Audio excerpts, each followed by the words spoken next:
Hey everybody, welcome back to Hardworking Man. We're on the road. Facebook Marketplace struck again. We've got the trailer, and I'm going to pick up something I've wanted for a long time, and I got a deal that was just too good to pass up. We've got Rachel along for the ride because she was so excited when I told her about it. She was like, oh my God, can I come? So we got her with us, and we're going to pick something up that, like I said, I've wanted for a long time, and it's going to help out in the Woodyard, and I don't think you guys will guess what it is by that. Here it is, an outdoor wood boiler, and it's not new.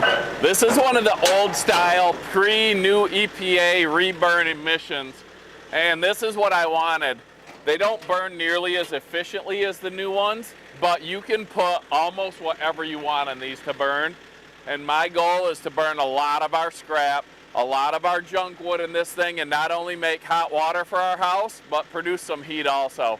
Our primary heat source right now is our fireplace insert, which we love, but if we can have this to just supplement it, maybe we won't ever buy propane again. We bought propane twice in 8 years since we've lived here, and I saw this. I've been looking for one.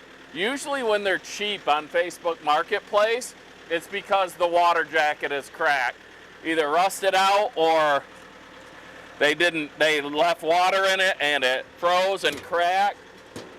This thing was listed for $2,000. I put it in my save list. Didn't really have time to check it out. He dropped it to $1,600 and I got a hold of him.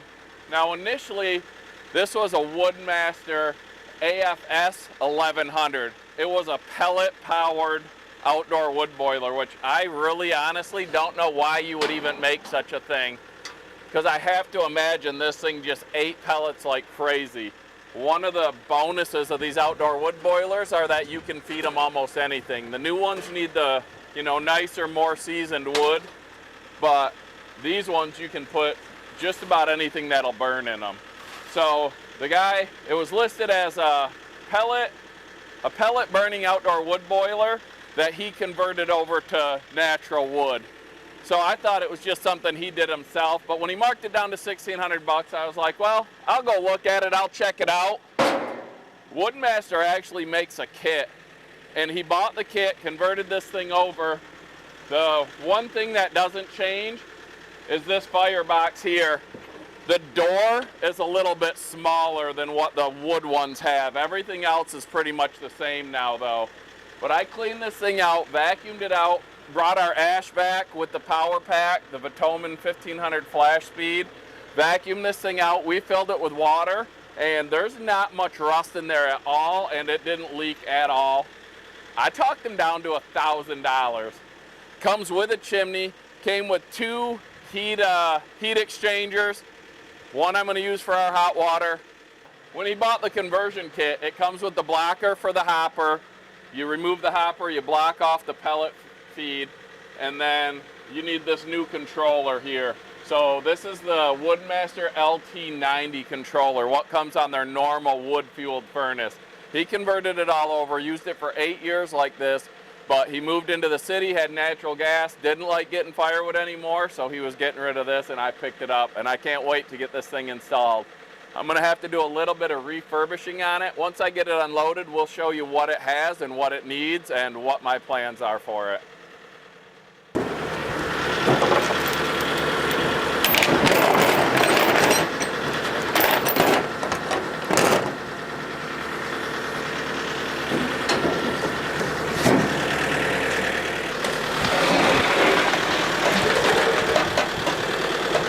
It came with this chimney stack. He put a couple of support poles on it. I don't know that it would need it, but it doesn't hurt that it has it.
Once I get this lifted, because it's just a single lift point, it's probably going to want to rock and pivot.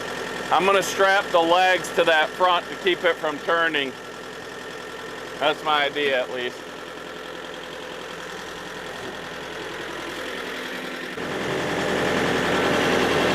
Wish me luck.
Our big giant propane tank.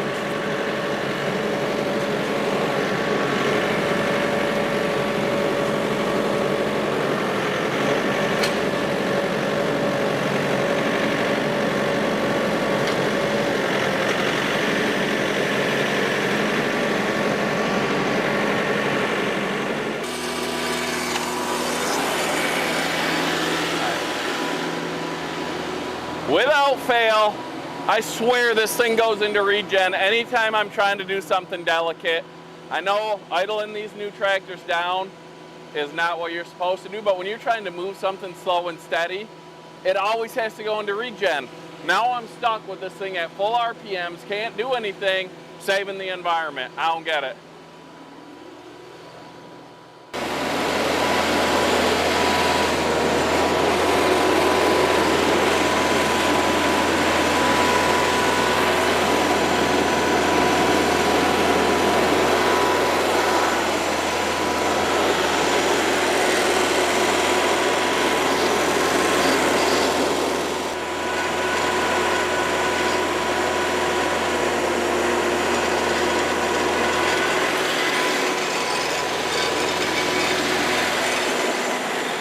You can see here with all the rain we've got, the yard is normally solid this time of year and I can drive on it no problem.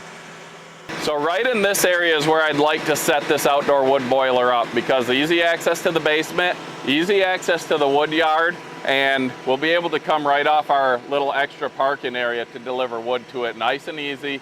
I can plow it out easy in the winter if there's snow. It's on a little bit of a hill, so we're gonna have to level it out. My thoughts are either build a concrete pad for this thing or do a type of retaining wall and fill it with driveway stone, because I need it level. I want a nice area, you know, to work on, shovel off. What do you guys recommend? Should I pour a pad for this, which I've never done before, but I'm sure we can figure it out, or just use driveway gravel? If you've done both or either, or you've done one and don't like it, let us know in the comments what you guys think we should do, a pad or stone for this to set on. So let's take a look at the wood stove, see what you guys think. Did I get a deal at $1,000? Should I have not bought this? And I'll show you what it needs, and I'll bring you guys along for the install and when I fix this thing up. So one thing it's gonna need is new rope seals around the doors. You can see like a lot of them, it's burned down here. If you look inside, it's not perfectly clean, but you can see that firebox to me is in pretty good shape. Oh, did you just pull that out of your nifty Oh yeah, this is a belt that Flashlight belt. Robert Little built me. Which, speaking of Robert Little, let's do this. He put a challenge out there that I thought was pretty cool, especially considering that we just gave away a ton of Hardworking Man shirts at the New York Woodsman's Days and at the Paul Bunyan Show. So Robert Little on his channel at In My Busy Little Shop, I'll put that link in the description. He has Hardworking Man shirt that I sent him after he sent me this belt. He sent this custom made belt, a knife holder, a flashlight holder. I love this thing. It's by far the nicest belt I've ever owned. But I sent him a Hardworking Man shirt and hat and some stickers in return. He then went into a few different states and did what he called a Hardworking Man shirt challenge. He wants to see how many states we can get a Hardworking Man shirt in a video in. And he knocked Colorado, where he's from, off the list. He got Montana, I think Washington, and maybe one other state. Michigan's taken care of right here. We got the Hardworking Man shirt. It's in Michigan. We meant to get an Ohio video with this shirt, but we totally forgot about it with how busy Bunyan was. So check that video out. We'll put it in the end screen of this video.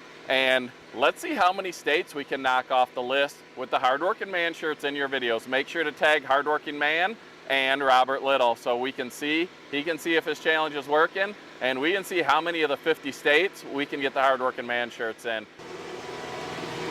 So you can see that back panel there. When it's hot and he was throwing wood in, it warped a little bit. He said it still works fine, but that's a replaceable part. I don't know if you can still get it, but I'm sure I can have one fabricated if need be. That's where the air comes in.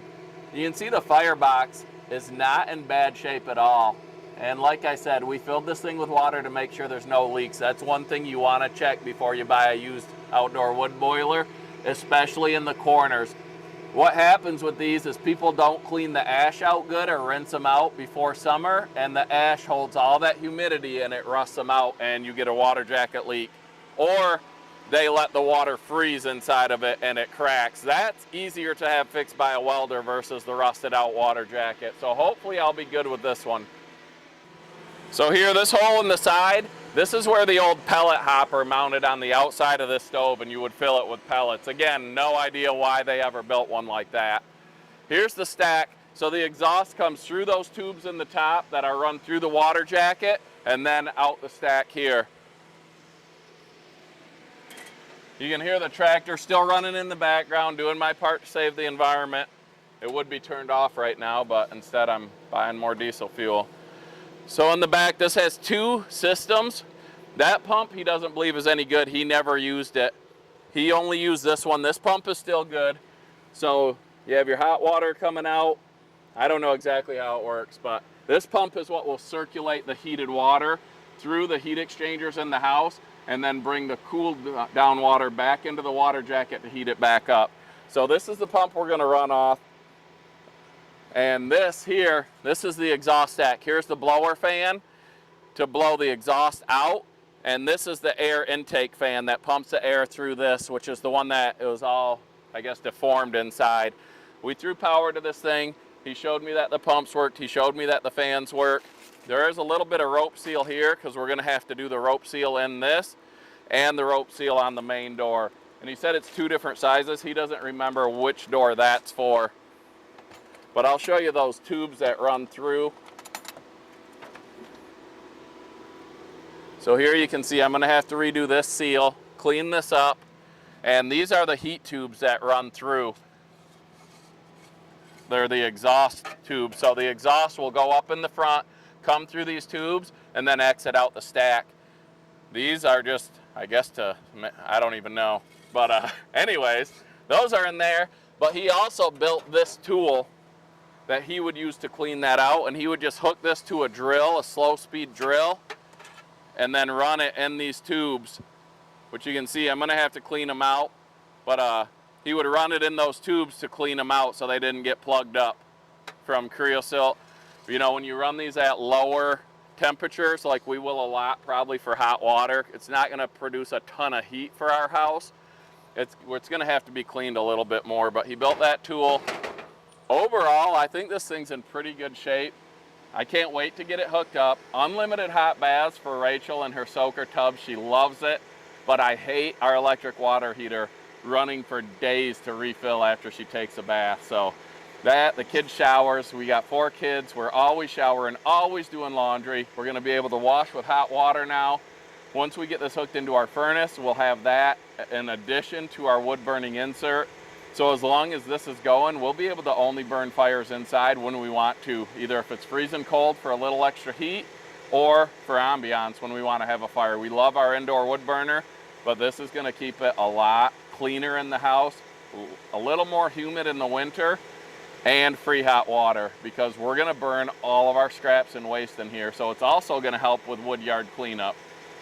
So hope you guys like this addition to the Hardworking Man Woodyard / homestead.